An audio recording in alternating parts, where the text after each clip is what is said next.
अहंकार कई प्रकार की होती है, जैसे धन का, ज्ञान का, प्रतिष्ठा का, ऊंचे पद का, अपने सुंदरता का, और भी कई प्रमुख कारण होते हैं। हम अहंकारी क्यों होते हैं? क्योंकि ये मनुष्य के चरित्र में समाहित है और इससे बहुत ही कम मनुष्य निकल पाता है।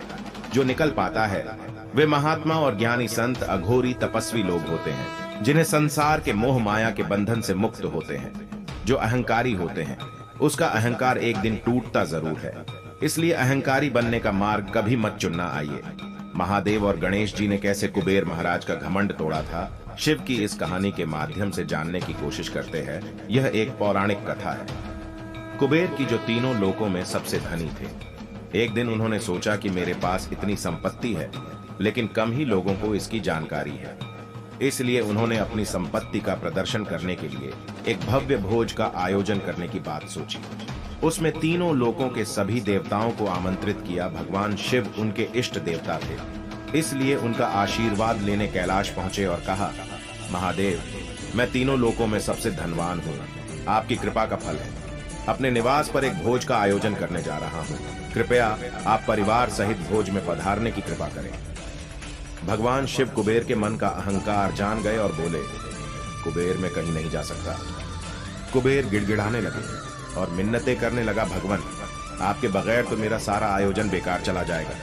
तब शिव जी ने कहा, एक उपाय है, मैं अपने छोटे बेटे गणपति को तुम्हारे भोज में जाने को कह दूंगा। कुबेर संतुष्ट होकर लौट आए। नियत समय पर कुबेर ने भव्य भोज का आयोजन किया। तीनों लोकों के देवी देवता पहुंच चुके थे। अंत में गणपति आए और आते ही कहा, मुझको बहुत तेज भूख लगी है, भोजन कहाँ है? कुबेर उन्हें ले गए भोजन से सजे कमरे में। सोने की थाली में भोजन परोसा गया। भोज में कई प्रकार के मिठाई, मोदक इत्यादि से भरा हुआ था। कुछ देर में ही परोसा गया सारा भोजन खत्म हो गया। दोबारा खाना परोसा गया, उसे भी खा गए। बार बार खाना परोसा जाता और क्षण भर में गणेश जी उसे छट कर जाते। थोड़ी ही देर में हजारों लोगों के लिए बना भोजन खत्म हो गया, लेकिन गणपति का पेट नहीं भरा। रसोइया कहने लगा, कुबेर महाराज, भोजन तो खत्म हो गया, अब क्या करूं?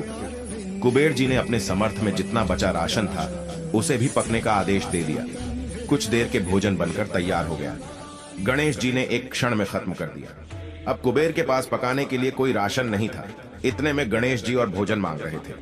किसी को जब आता नहीं देखा तो गणपति जी खुद रसोई घर में पहुंचे और वहां रखा सारा कच्चा सामान भी खा गए।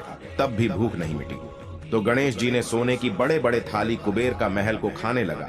फिर खाने को अब केवल कुबेर के पास एक महल ही बचा था, उसे भी गणपति जी खाने ही जा रहे थे। इतने में पीछे से कुबेर ने आवाज लगाकर गणेश जी को रोका और कहने लगा, हे प्रभु, आप अगर इस महल और इस पर रखा धन को खा लेते हो, फिर मैं इस संसार का धन संचालित कैसे करूंगा? फिर गणेश जी कहने लगे, हे कुबेर, घर पर आए अतिथि का निरादर नहीं करते। भोज पर आमंत्रित करके भोज का खत्म हो जाना ये उचित नहीं है। अब कुबेर सब कुछ समझ गया और देर न करते हुए महादेव का स्मरण करने लगा। कुछ क्षण बाद महादेव उपस्थित हुए।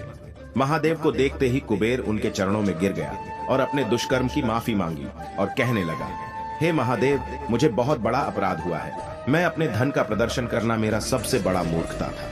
मैं समझ गया मेरा अपराध क्या है।